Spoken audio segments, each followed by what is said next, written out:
This is episode number 94 of the Homeowners Show. Whether you're DIY or looking to hire, we're here to help you find the best information and options for you and your home. My name is Kevin Hackett, and here with me is Craig Williams. Hello, and welcome to Homeowners Show. We're glad that you could be with us this evening or daytime, morning, whenever you're tuning into the Homeowners Show. We're just glad that you could be with us. Here comes the ugly bump again, Kev. Nope, I'm gonna get it. No, you're gonna leave it in. I got it. Oh, I got There it is. That's so funny. You even reminded me before the show, and I still left it in. Yeah, I definitely was like, hey, Craig, remember that bumpity bump part at the end? You need to go out and kind of cut that off. So once again, you get a little extra funk in your Homeowner Show. we did that just for the audience. That's right. That's just for the true believers out there. Good Lord. We're going to get our stuff together one of these days. What is this? Episode 94? 94. We'll have it together by 100. For sure. For no doubt. There's no way that number 100 could be worse than this one. Yeah, it'll be absolutely flawless. We got 5 to go. And then we'll be perfect. Yes. So we'll not need to make any more episodes after that. we'll have covered everything. We'll have gotten the bump music right. So if we actually hit 100, we will have arrived. Right. If we don't get canceled or bought out. Well, I would be fine with being bought out. If you want to buy us out, please, give us a call. Yeah. info@homeownershow.com. We can make that happen. Kevin will give you his personal cell. Yeah, I absolutely will. Yes, I absolutely will, because I can buy a new one. We're pretty cheap too. Well, you are. That's true.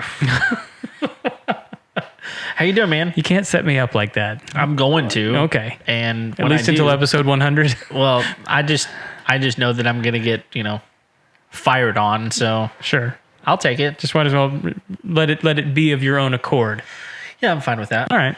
Yeah, that's actually one of my favorite jokes. Horrible jokes. Okay. You know what car Jesus drove, right? No. He drove a Honda. Why is that? Because all of him and his disciples were in one accord. That's all you got? That's the best laugh you got? Yeah. That's all it deserves. Well, I told you it's horrible, but it's kind of funny. Oh man. So this is actually going to be one of the last Kevin E. Craig episodes for a while. We got some cool folks coming in. We got some cool episodes coming up. Some neat interviews. Since we're finally able to take down the COVID tape from the studio door. Yes. And bring people back in. Yeah. But until then, we have a really good episode for you guys tonight. We're going to be talking about invisible fences. Yeah, I mean, this is one of those episodes that we've been talking about doing for a little while, simply because I installed one during COVID. Right. Something that my wife and I have been talking about since we bought the house, doing. But it's an investment, both in money and time. Yes. And so, but you have one as well. Yeah, we installed one about 5 years ago. Okay. So I think this particular topic, I mean, at least the way that we've approached it, really embodies like the spirit of the Homeowners Show. I mean, because you DIY'd it. Yes. And then I went out and hired a professional for obvious reasons. Well, I mean, obvious to you and me, and we'll get into that in a minute. But yeah. Because you would not have DIY'd my system. There is no chance that Okay. I would have ever DIY'd your house. That's right. So, and I would probably tackle a DIY at your place. Yeah, I mean, there's pros and cons to doing it yourself. Right. But yeah, we'll get into some of that as we get into it a little bit. But well, so just right off the bat, what was the brand of the one that you ended up putting in? Yeah, so I went with Extreme Dog Fence. Okay. And there's so many out there. I mean, there's really a plethora of options. This is a buried wire system. Yes. Correct? Okay. Yeah, and that was actually a dilemma for us, because I honestly just didn't want to do the work of putting in a buried system. And PetSafe makes a system that's wireless. And basically what it does is you've got a hub in your home Right. or wherever you choose to put it. But it's a hub that emits a signal, but it's a diameter. Right. So it's a circle. And they haven't figured out, I mean, in today's world, you would think they would figure out a way to like projection map some things that give you some options. I mean, we've talked about this recently, that my own robot vacuum projection maps my house. Right. So you would think they would have some options, but they don't have it. So it was going to be this diameter, and I'm like, man, like that circle would wind up being in my neighbor's yard. Right. And so I don't need my dog wandering. Yeah. And we got that golf course behind us and everything. So it just, at the end of the day, I couldn't pull the trigger. It's not an inexpensive system. Yeah. But it's a heck of a lot easier to install. Oh yeah, because all you got to do is plug and play. it in. Yeah. You plug it in and I think you can narrow the radius and widen it. But as far as any more than that, I mean, that's about all that it will do. So it's great if your property's a circle. Yeah, yeah, like so many are. Yeah, so many circle properties. Yeah. So so what I did is I literally just went and did a Google search of best underground fences for dogs. Right. And I pulled up one of those top 5 or whatever. And I just really kind of started reading, comparing, and reading reviews and trying to figure out, okay, based on what we're trying to do, what does this look like? And so I went with Extreme Dog Fence for mine. And I don't know how far you really want me to get into it before we kind of go back to yours as well. Do you want to? No, you're good. Keep going. Okay, so I had to figure some things out. One of the things I had to figure out was, how are we going to do this? Because one of the things I realized is that in order to put an underground wire fence in, it has to be a continuous loop. Right. In your home. So, for example, you can go into your backyard and literally just put a circle of wire down and you're good. It's a loop. But your dog couldn't get in the loop. Right? Yeah. Because if he's got the collar on, you can't cross that. Right.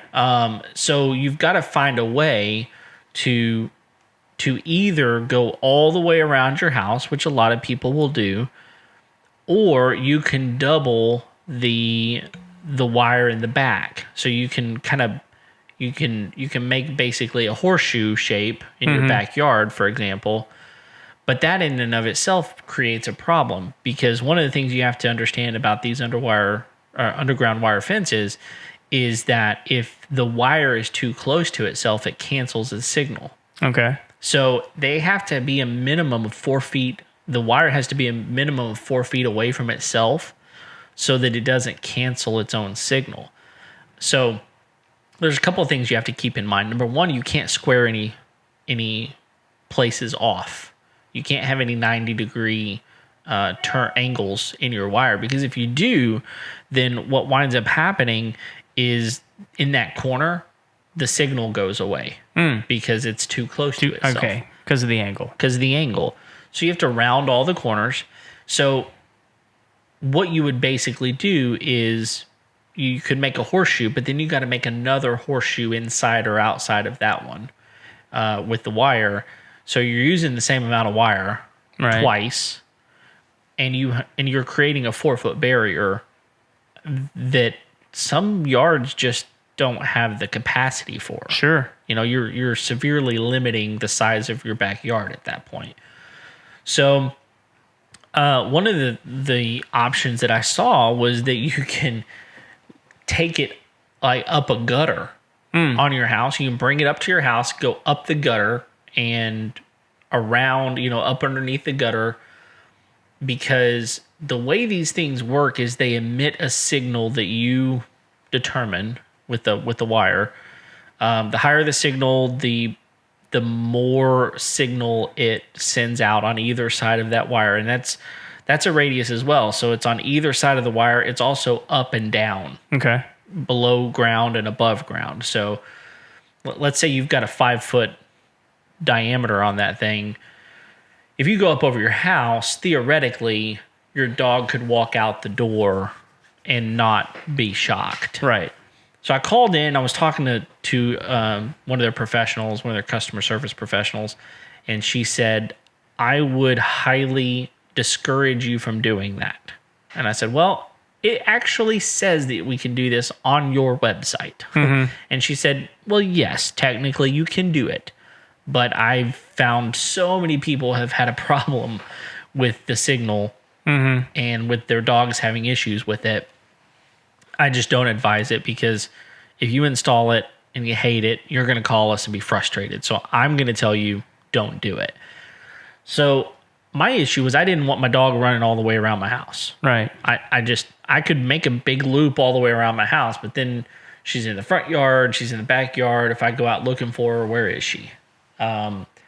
So I found out there's another option, and it's what they call the hourglass option. Okay. So basically, you make a loop in your backyard and tuck it up close to your house, and then in the front yard, you go around the front yard as well. So it kind of creates this hourglass look. Okay. If you were to look at it from above. And then you're not canceling any signal out, those sorts of things. The only thing you have to be aware of is if you put it too close to your house, there could be a signal emitted inside your house. Right. And so if you leave the collar on all the time, could your dog get shocked inside? So we went with the hourglass option, and based on where we put it and the way we did it, there's no place inside of my house that emits a signal. It would inside my garage, but my dog doesn't go inside my garage. So the second thing we had to really figure out was how we were going to install it and all of those sorts of things. And that in and of itself is a process, because what they tell you to do and what you actually decide you want to do are probably going to be different things. Because what they tell you to do is to roll the entire length of wire out, test it, and then bury it. Mm-hmm. And I was like, I'm not doing that. Because, I mean, the one that I bought was the pro grade system. It's one lower than their max grade. And they've got the thing that really determines the differences is the gauge of wire. The higher gauge wire you have, or wire gauges are weird, right? Right, sure. So the lower the number, the bigger the wire. So the larger wire that you use, the more reliable it is, and the more resistant it is to problems. So I went with the pro grade system. It uses 14 gauge wire, and you get 500 feet of that. Well, that was going to cover in fact, I was within 30 feet of using all of it. Okay. So anyway, so I bought all of it, installed all of it, and it worked great. One of the things you also have to figure out is where you're going to put the transmitter. The transmitter is the basically the device that you plug into the wall that turns it on. Okay. Right? And there's lots of different ways to do that, but the pro grade system that I bought comes with twisted wire. And like I said earlier, the signal can cancel itself out if it's too close to each other. So if you take wire and you twist it, then no signal is going to be emitted through that wire. So that's like your lead wire that you send. Yeah. Exactly. So that I put the transmitter in my garage. I put the twisted wire out. I ran it outside of my garage, and then plugged it in or spliced it into the wire outside. It works great. Absolutely works great. The install was not fun. To say the least. The install was not fun. And so because just to let everybody know, you were pretty optimistic at the beginning of this because you had a piece of equipment that you were planning on using. Yes. To do this. Yeah, absolutely. So again, I did a lot of research on this before I bought it, as I do. And on their website, it gives you all the information about how to install it. And I did some videos on YouTube trying to watch people do it. And they say you should use a cable trencher to install this. So if you're near a tool rental, and Home Depot tends to have these at their tool rentals, you can buy this cable installer. And so one of the things you have to know before you do anything is you absolutely have to call 811. Okay, yeah. You know what 811 is, right? Yeah, it's the Lineberry service. Is that the same number in every state? I'm pretty sure it is. In Texas, it's 811. Well, that's what you would think. Yeah. It is 811, but when you call them, it didn't go to where I needed it to.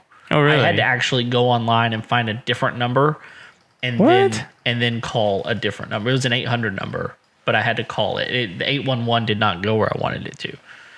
Really? I was shocked. I don't know what happened. Where did it go? It hung up on me every time I called them. It was like, this number is not in service. I was like, well, what service do you want me to call? Yeah. Because you're going to, I'm going to get in big trouble if I don't, like if I cut something and I didn't have it, marked, then I'm responsible for this. Yeah. And I'm probably going to be responsible for it anyway, but there's a different level of responsibility if you don't get it marked first. Like, I'm just curious, how many times did you try calling these guys and it hung up on you every time? Or I mean, like, what happened? Yeah, it was all in an afternoon. I mean, I probably called 2 or 3 times, and I was like, I'm going to get online and see if I can just do this online. The same thing happened every time you called it? Every time. We need to record this so that we can call these guys out and yeah, be like, I'm fine with that. Get your stuff together, 811. Yeah, because pay your mobile bill. Well, because this is a big deal. Yeah. I mean, so basically, if you don't know, before you dig, you've seen this commercial somewhere. Before you dig, you call 811. Right. And for free, they will come out and mark all of the lines in your house. So, for example, my electric line, my gas line, my internet line, my cable line, all of those things are buried. And so they have to come out, they spray paint the line, they put flags down. Right.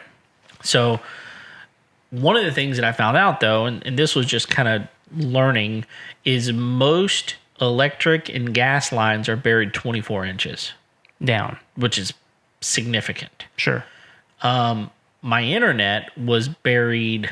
It's like less than a foot. It's between 6 and 12. Yeah. 12 inches. I checked mine. I called them specifically, and they said typical is 12 inches for us.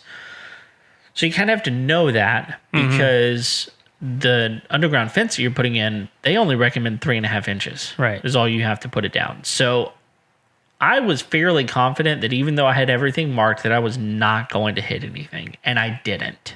I never had any problems. Spoiler alert. Yeah. Thank goodness. But I had to figure out how I was going to install this. I mean, 500 feet? Yeah. That's not a small amount. No. And so they say, hey, go rent this cable trencher. So I did. I got up early one morning.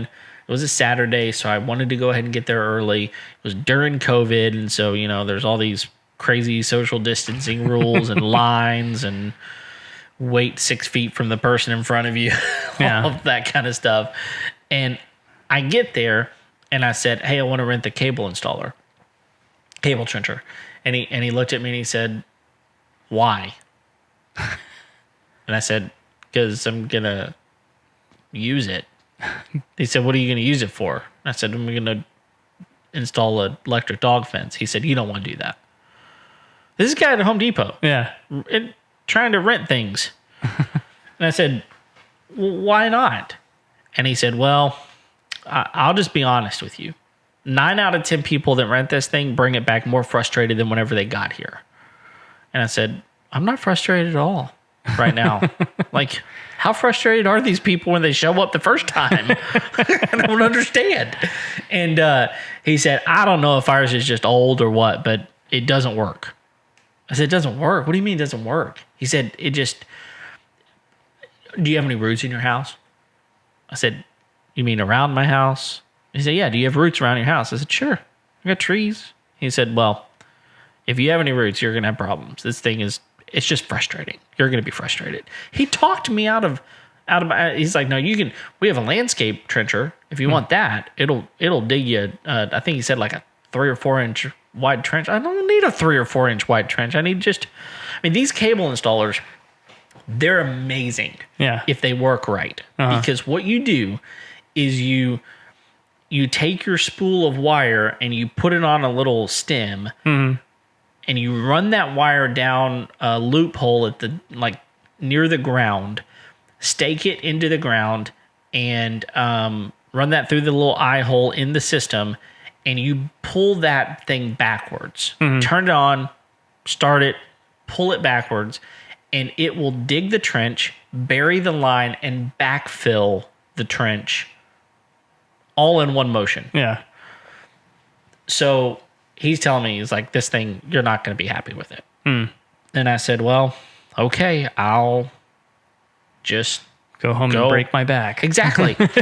and that's literally what I did. Yeah. I went home and I had a 6-inch spade, not like a shovel, like just a flat spade.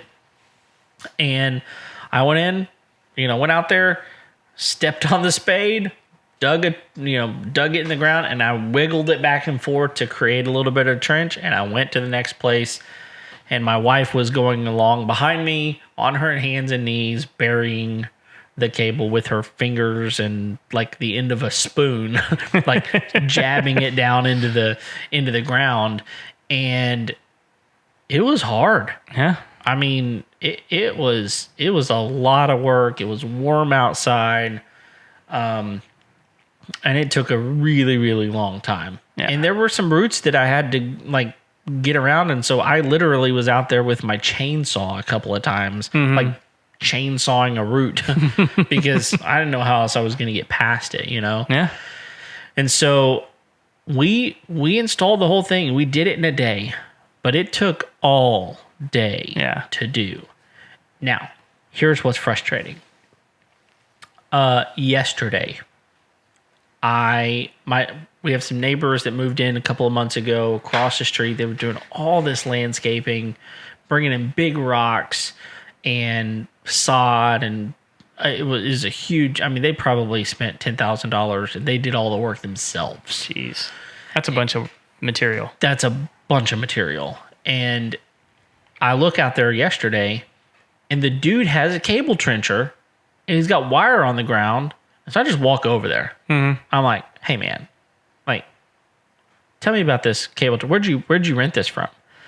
Because this Home Depot is the only place in a 30-mile radius that I could find that rented that tool. They had it. Yeah. And he said, I got it from the Home Depot over there. And I was like, I said, that guy tried to talk me out of it. I said, he tried to talk me out of it too, but I got it anyway.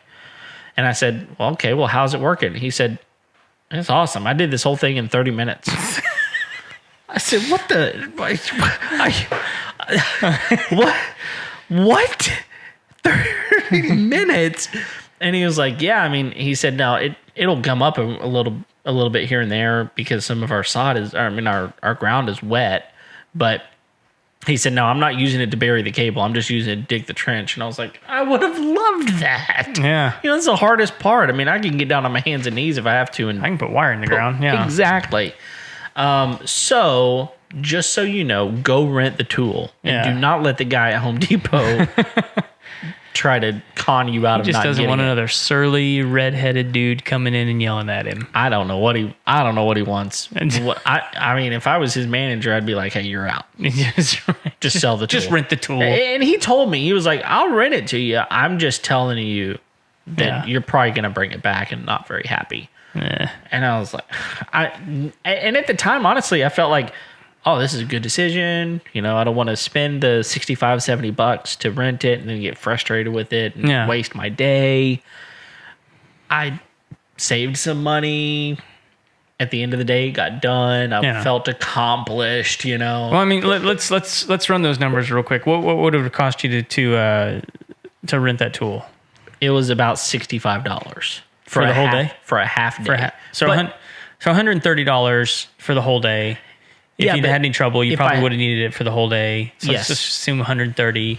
The system cost you The system was right about $350. Okay. So in the big, like in the cost of the system, that was a pretty big expense, but it cost you the whole day, like you and your wife's whole day. Oh yeah, and like, I mean, I was sore for a few days. Yeah. I mean, It's not easy work for sure. It's not. I mean, especially if you're just not used to that type of work. I mean, if you're a landscaper, okay.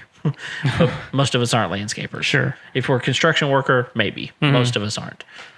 So, yeah, I mean, it was, to me, it would have been worth the money. In fact, I said that to my wife yesterday. I was like, can you believe? Look at them. They got the tool over there. Said he did it in 30 minutes, like all the way around his house. Yeah. And she was like, well, but we got it done. I'm like, that is not what I need you to say right now. I need you to be equally angry with me. Exactly. What I need you to say is, honey, you're an idiot. You should have just rented it anyway. And then I would have felt better about my frustration right now. But at the end of the day, I said, yeah, but would it have been worth $65? Because if he did it in 30 minutes, I could have done this entire place in an hour. And I could have had it back in 4 hours. Yeah. But I don't know. Well, this is the exact same sentiment that people have every time they try and do their plumbing themselves. Instead of calling Paul the plumber. Should have just called Paul, I'm telling you. Should have just called Paul. So every single time, man, because if there's a busted pipe, if there's a leaky pipe, if there's a faucet that needs to go in, a new toilet's going in, whatever it is, hot water heater, that's a big one. Oh, I've had a hot water heater go out, and it is a problem. Yeah. It's an immediate problem. We've actually had Paul put a hot water heater in for us and did a tremendous job. Yeah. So, and that's one of the ones, I mean, like if you're going to have, like, you need to get that one right. Yes. That one causes more damage to more, especially if it's the one in the attic. Well, and that's what I don't understand is why I put it in the attic. But so many houses do. Yes. I know it's a space saver and you don't want to have a closet or whatever, but come on, people. Just asking to have your house flooded. Yeah, I mean, just put it in the garage. Well, somewhere. so here's what I tell people: if you're gonna have a hot water heater in the attic, at least get like one of the tankless. Oh, and I would tell most people get a tankless anyway. Right. But that's my personal opinion. There are plenty of people out there that disagree with me. Yeah, but it's my opinion too, which means that it's right. Which my other opinion is that you need to call Paul. Absolutely. If you got any plumbing needs. You can give him a call at 832-521-3252. Trust the experts here at the Homeowners Show when we say that you need a good plumber, and that plumber is Paul. No doubt. No doubt. Give him a call. Yep. So, Kev, like, what have been the pluses and the minuses of this system so far? Because I mean, you say it costs like $300. Yeah, and I it think was about $350 plus some tax. So and I'll let everybody know what I spent on mine. There's probably going to be some sticker shock, but yeah. So $300 plus, however much time you spent installing it. So, what would have been your like two big pluses right off the top of your head? Okay, so first of all, let me tell you kind of what that comes with. Okay, sure. So for me to get that system for $350 plus tax, right? Mm-hmm. That comes with quite a bit of stuff. It comes with the transmitter.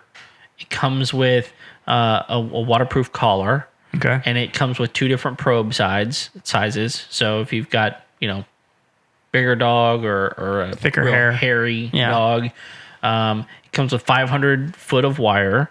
It comes with 50 foot of the twisted wire. Okay. Which you can actually use that like if you've got a flower bed or something and you don't want a dog in a flower bed or a pool. You could send another lead line off the line. Exactly. Circle that. Okay. So you can circle that and then, it works. So comes with two professional splice kits and those are waterproof. So when you're splicing stuff together, you want those to be waterproof because those are going to be buried in the ground. So it comes with those. They're like a little plastic enclosure looking deal. Yeah. I've used one of those before. And so you make your splice and then you put them down in this enclosure and it's got like some like a gel in there. Yeah, it's like a gel, and then you close it up and it's safe. And it comes with the battery for the collar, which those aren't cheap. Is it like a specific kind of battery, or are you putting like? Because it's not like you're not putting like double A's in there. No, it's a. Now you can probably get this battery at like Batteries Plus, most likely, but it's a specific type of battery.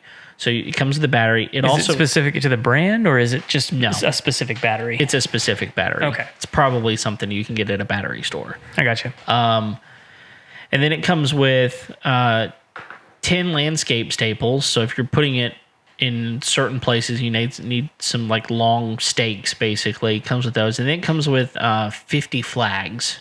Okay. So what Those those are training for? flags, right? Exactly. Okay. So you mark it so your dog kind of knows where it is, and so you know where it is. Yeah. And then it also comes with a surge protector. So what is a misnomer is they don't tell you this on their website, that surge protector does not come until you register it for warranty. Oh, And then they send you the surge protector. interesting. This made a difference in how I wired, because you basically have to wire to the surge protector. And so you plug the transmitter in, and it immediately goes into the surge protector, and then out from that, and then to the transmitter. So you can't plug it in until you get the surge protector? No, you can. You're just not going to get surge protection until you Okay. plug that in. So for me, I installed it before the surge protector ever came in, and I did not realize exactly how that was going to have to happen. And so I had to make another splice, Oh. which is, it's not the end of the world. But I didn't really want to do that. If I would have realized it, I would have wired it a little differently. Right. But just something to keep in mind, if you need that. And if you buy this system, the surge protector doesn't come with it until you register it. Gotcha. Once you register it, they send it out to you. But it's a nice little perk to have that surge protector, because if something happens and your dog's outside and that thing gets surged, your dog's going to get surged. Right. And so you don't want that to happen. So all of that comes with it, which is a pretty good deal for $350 ish. Yeah. That's not bad. So here's the deal. First off, the number one thing you asked me, two positives. Too big. Yeah. The number one thing is, when we moved into this house, we priced materials to put a fence in our yard for our dog. Materials only would have cost us $5,000. And Well, and I think that's probably good for people. Not a wooden fence. no, that is I mean, again, we live on a golf course, and so that's a wrought iron or black aluminum fence. So obviously it's going to cost less money for a wood fence, but materials for a wood fence would be half that probably. I mean, you're still probably talking a couple $1,000 Sure. for the materials for that. So we're paying a fraction of the cost in materials to do essentially the same thing, which is keep my dog out of other people's business and make sure that I know that my dog is safe outside. Right. But it also didn't block our view and make us feel confined Right. by a fence. So the biggest thing was just not having to install a really expensive physical fence. Yeah. Was huge for us. So that's the big one. And probably the second one was that I got to map out where my dog goes. And so different than like that wireless one that we talked about earlier, I didn't have any control over the radius. It's a circle, and I didn't have any control over this. This, I could put exactly where I wanted, making sure that my dog goes where I want him to go, doesn't want to go where I don't want him to go.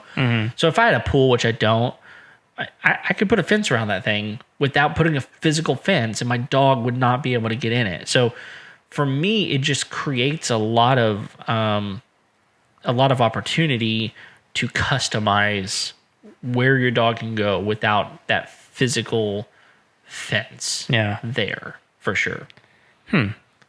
But I'll tell you, I had a major screw up. Major screw up. And I think I told you about what it was. And it wasn't not renting the cable trencher.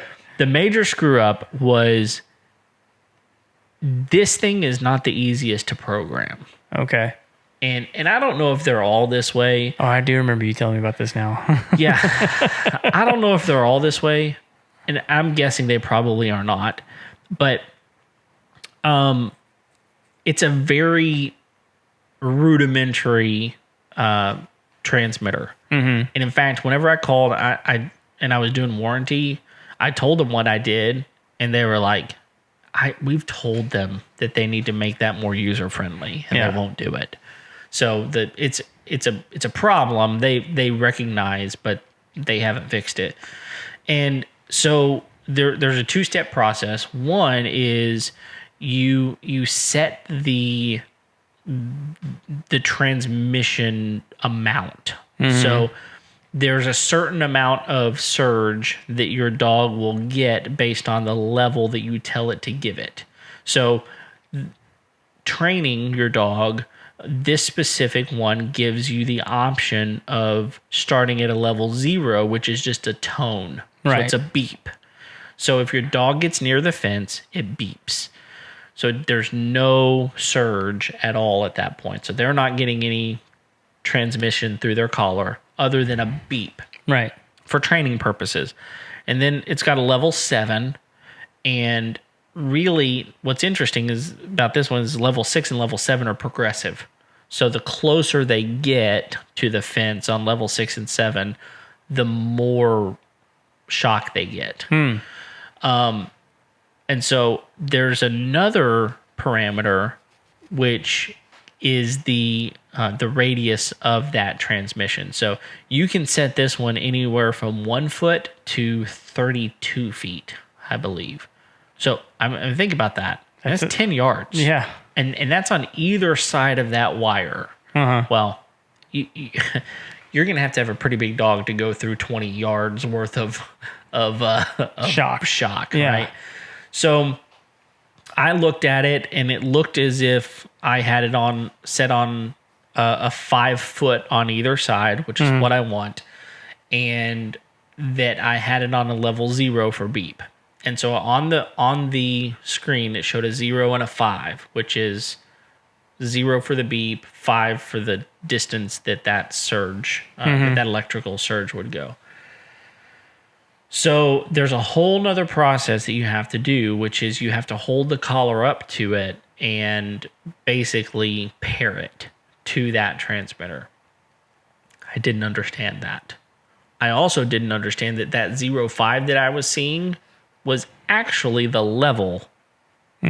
Like the 0 to 7, it was actually the level and not the distance.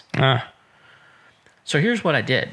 I put the collar on my dog. I'm like, we're going to go out there. We're going to train. That's like a day after, the next day.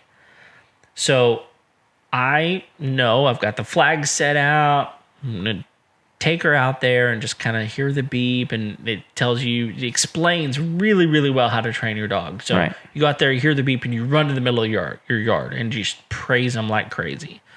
And then you take him back out, you hear the beep, you run back to your middle of your yard. So I take her out toward the flag, and she about comes out of her fur. And I heard no beep. Although I know there was a beep. Because it will beep at you no matter what, even if you've got electrical going through it. She jumped about 5 feet in the air, and my dog weighs 20 pounds. Okay, so she's not a big dog.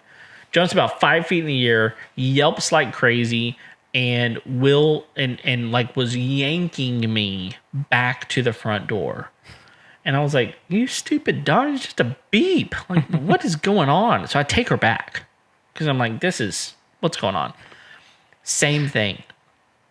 And I realize that it was at a level 5, not a level 0, just a beep. Yeah.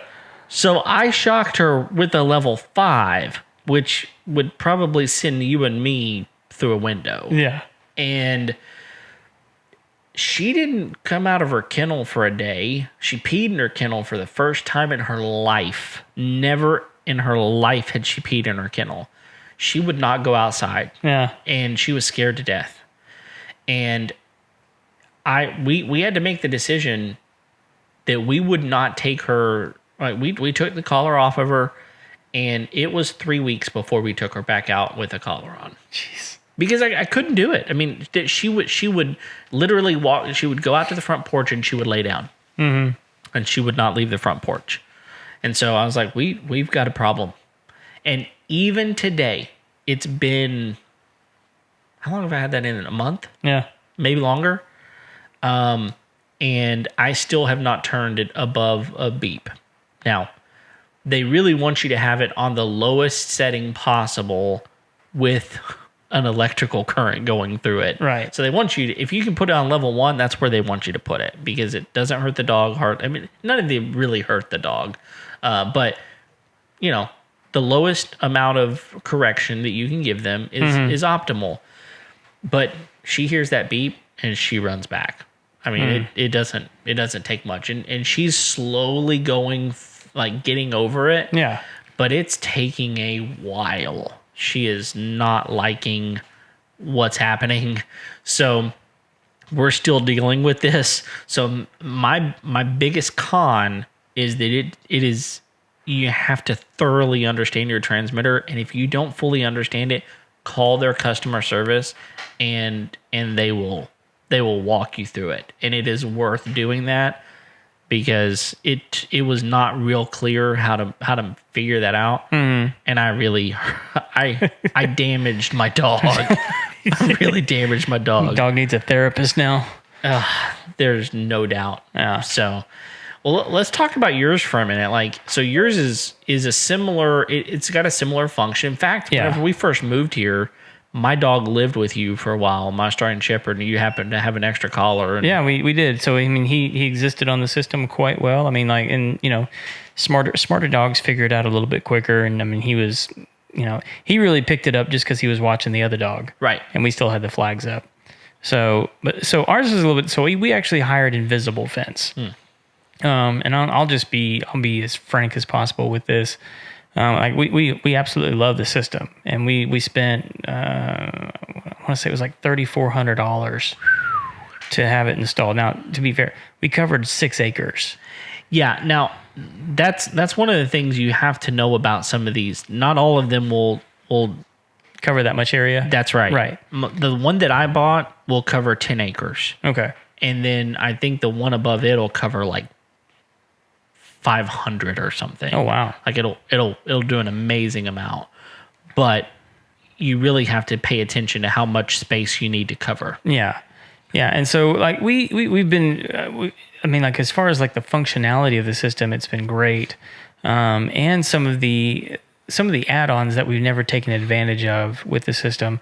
So, like, one of the things you can do, and I don't know if your system can do this or not. I honestly haven't spent a whole lot of time researching the other ones. But like we could put like a specific transmitter like on a piece of furniture in order to deter them from getting on that piece of furniture. Interesting. We could put a specific transmitter, and this is all like wireless stuff that we could add on the trash cans and keep the dogs from getting in the trash cans. And different things like that. Right. So you can actually target specific areas. So like one of the things that we've talked about is if we ever decided to get chickens, we could add that on, or we could even just do an additional line around the chicken coop, keep the dogs out of the chickens, because we have a dog that likes to eat chickens. Yep, that's why he lives with you. That's why he lives with me now. So we have a lot of those options. We haven't ever taken advantage of it. But and one of the things that they'll sell you on with Invisible Fence, which is a great addition, is they'll actually send the guy out. They'll train the dog for you. Oh, that's nice. You know, so like if you spend so much money with them, they're going to send the guy out. They're going to flag it. They're going to train the dog. I think they do like 2 or 3 training sessions with your dogs. And they'll come out and do it with you and show you how to do it. That would have been helpful for me. I would. I'm sure your dog would have appreciated it. Well, we would have had a much better experience today if that would have happened.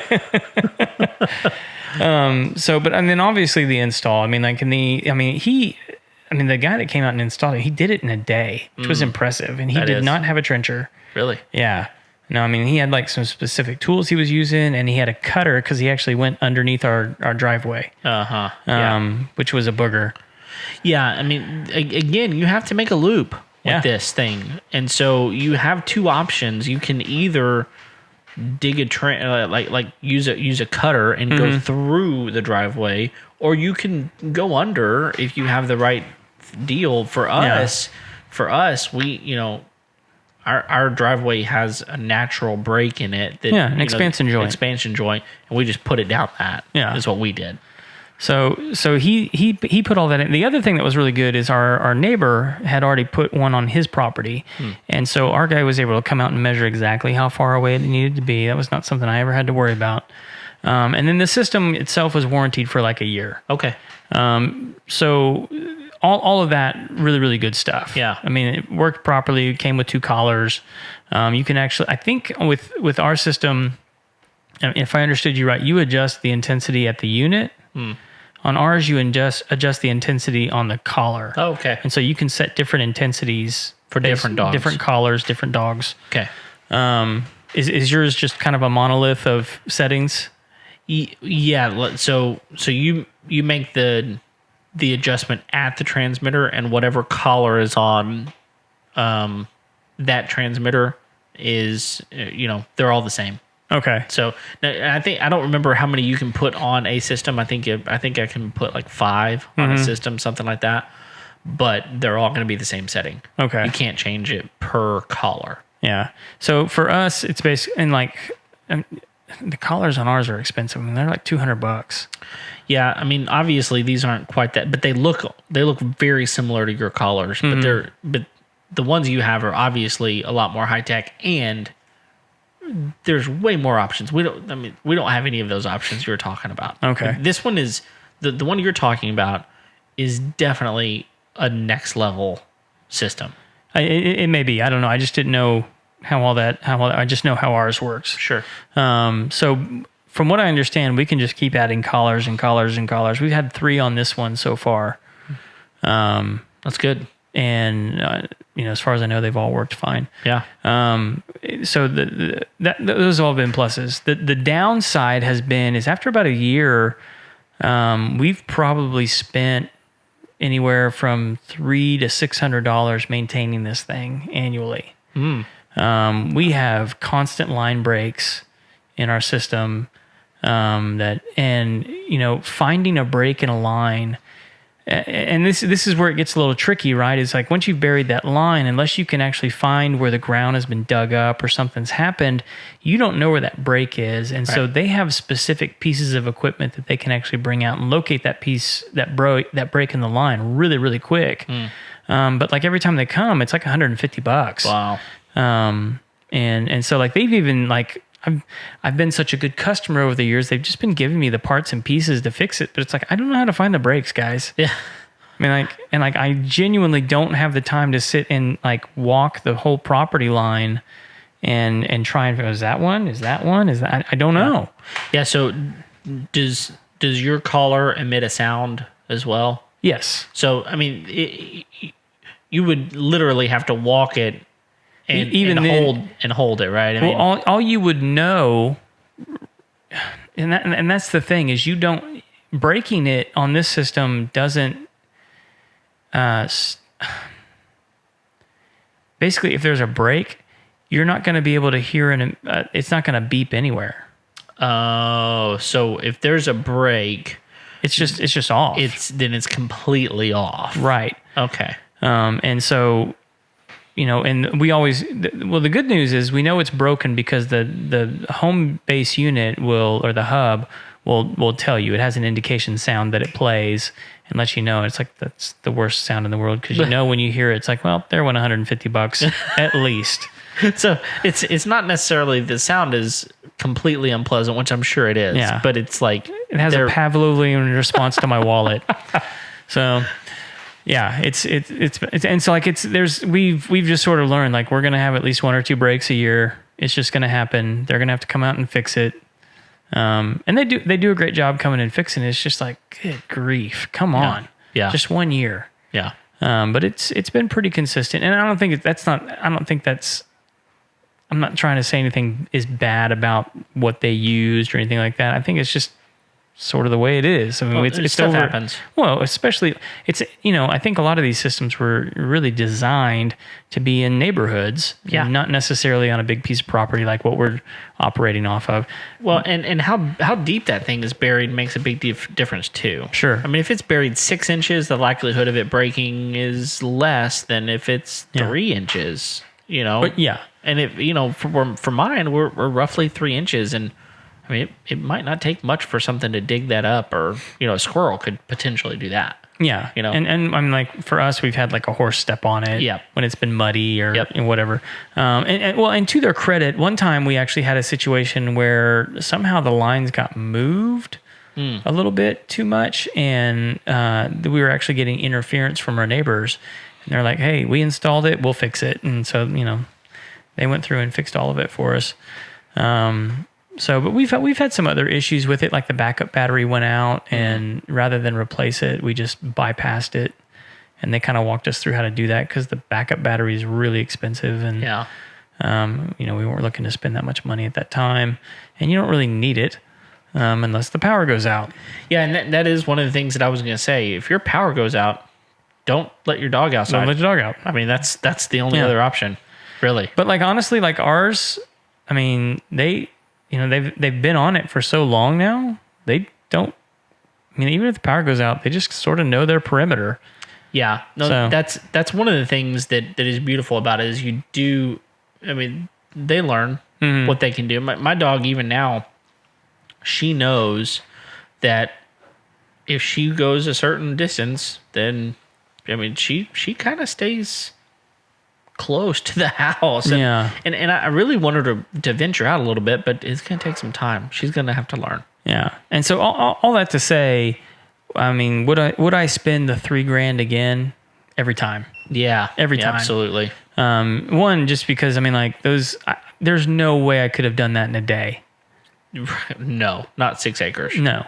And then had somebody train it and warranty it, and the customer service that I get from that. I don't like paying the amount that I have to pay for the upkeep on it. Yeah. But I mean, like that upkeep is minimal compared to the installation price, and so I always am happy to pay it. I don't like that it breaks, and Yeah. things need to be. But most everything's require some level of maintenance and Sure. and upkeep in order to maintain. And I imagine the collars that we bought, those have actually stayed really well. I mean, they work well. They still look nice. The dogs don't seem to mind them. So that's been nice. I mean, for the price point on those, I mean, that's a 5-year collar. That's pretty high tech collar. Yeah. To last this long. Yeah, no doubt. We actually, so ours comes with a red just nylon collar, Right. and it's kind of a one size fits all. So I mean, you can cut it down, but we got on their website and they offer multiple collar options. You have to buy them. I think for like $8, we bought one that was size specific, and it was colorful. Oh, it was just the actual nylon yeah. piece, not the transmitter or the what would that be? What is that? It's not the receiver, but the actual collar itself.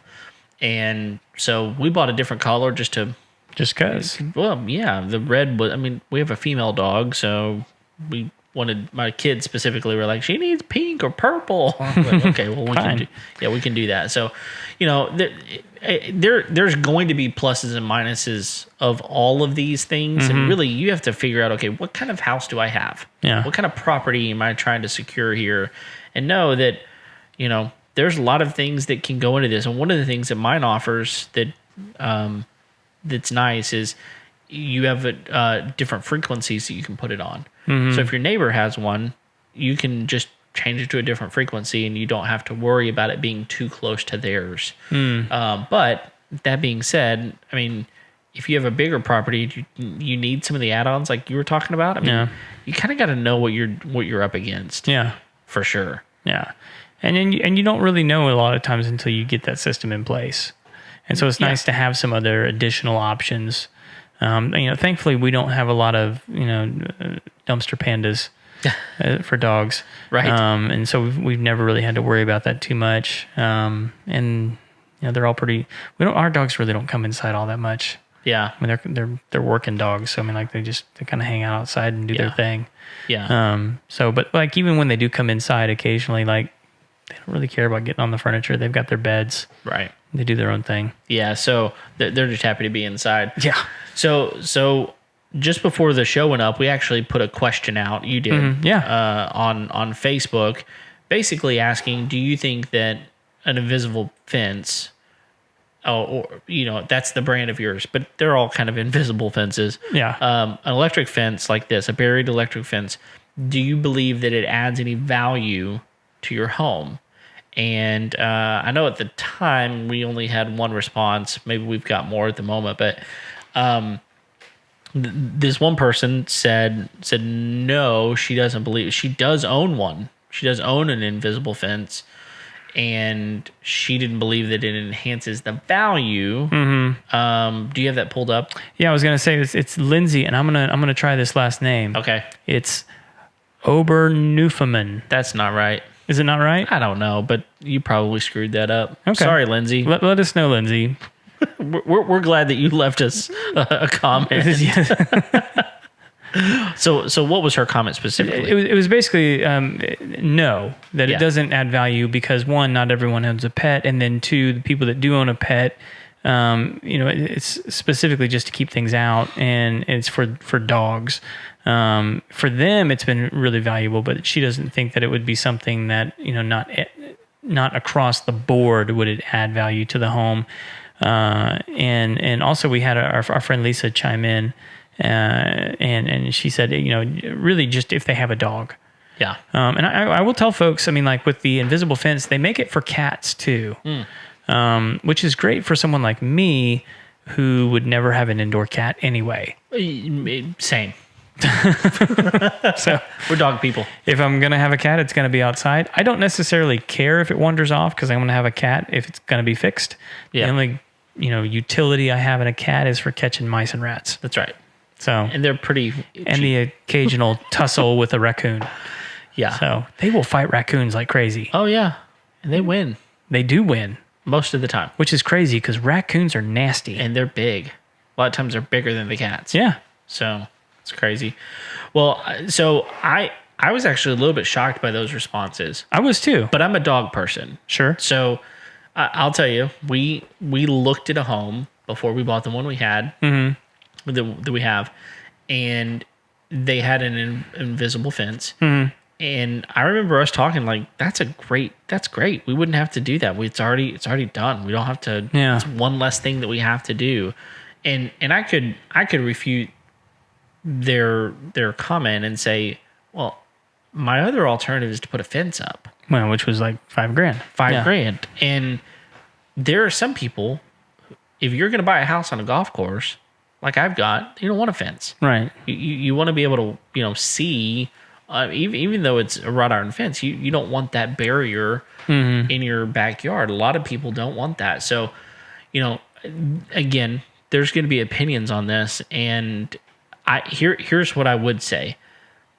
Don't go put an invisible fence in thinking it's going to up the value of your home. Sure.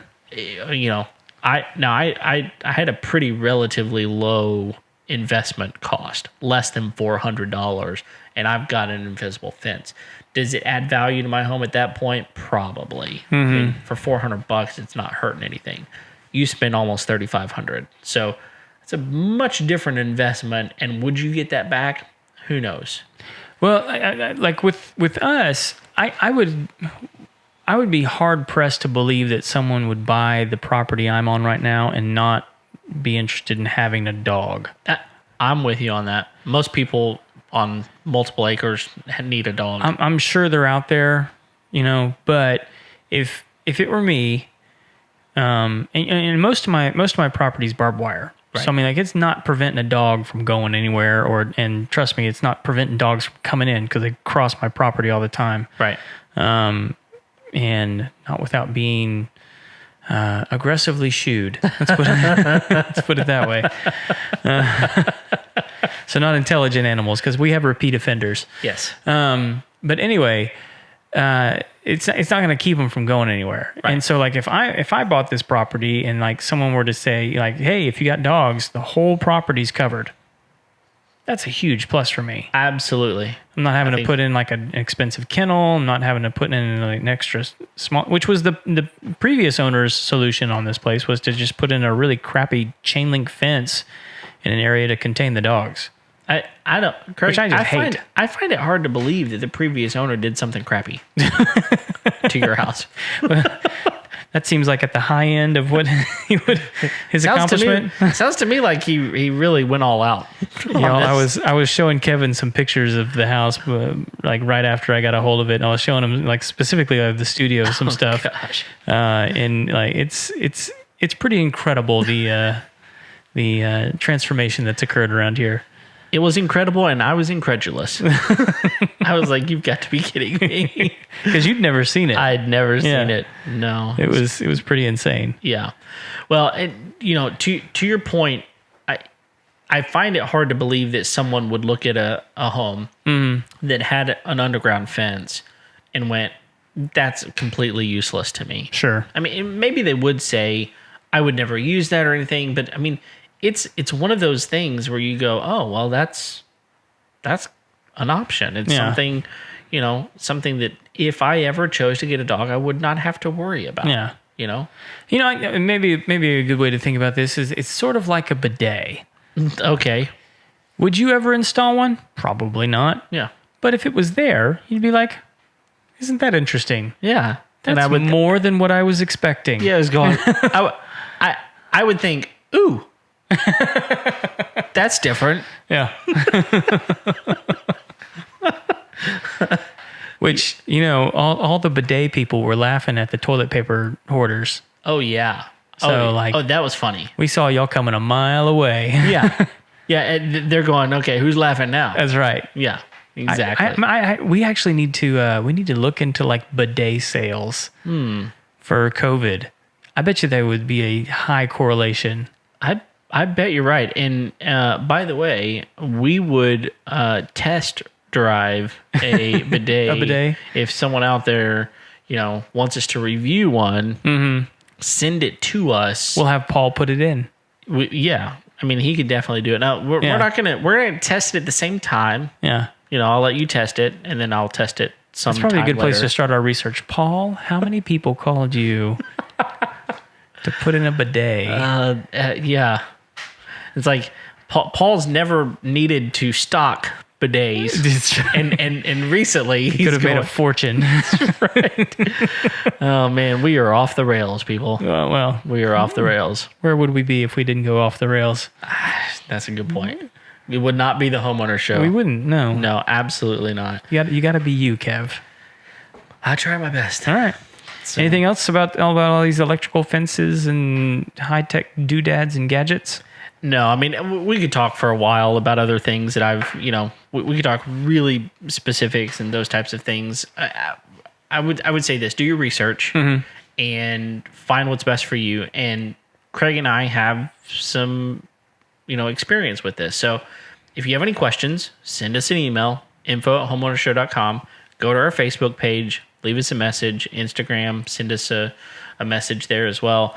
Get a hold of us and we'll answer any questions that we can. Yeah. And we'll find the answer if we don't have it immediately on hand. So just let us know. We'd love to hear from you. If you have an invisible fence or an electric fence of some sort, let us know what you like or dislike about it. Yeah. I mean, that would be really, really good to know. Do you have it for a cat? That's what I really want to know. I want to hear from the cat people. Yeah, exactly. And honestly, I want to know what your experience has been. Has it been positive? Has it been negative? Has there been an issue with yours to where you're going, that didn't work the way I needed it to, and so I'm done. Yeah. I mean, your dog has gotten out of the fence before. Yes. And that's a problem when that happens. Yeah. So, at the end of the day, do your research, figure out what's going to work best for you, and, go from there. Yeah. So. Well, and if you haven't yet, hit the subscribe button because you hung with us this long. You obviously enjoy the show. So go ahead and hit that. Hit the like button, the share button, and send it out to all your friends who don't know how to take care of their homes. And we're going to help them. That is right.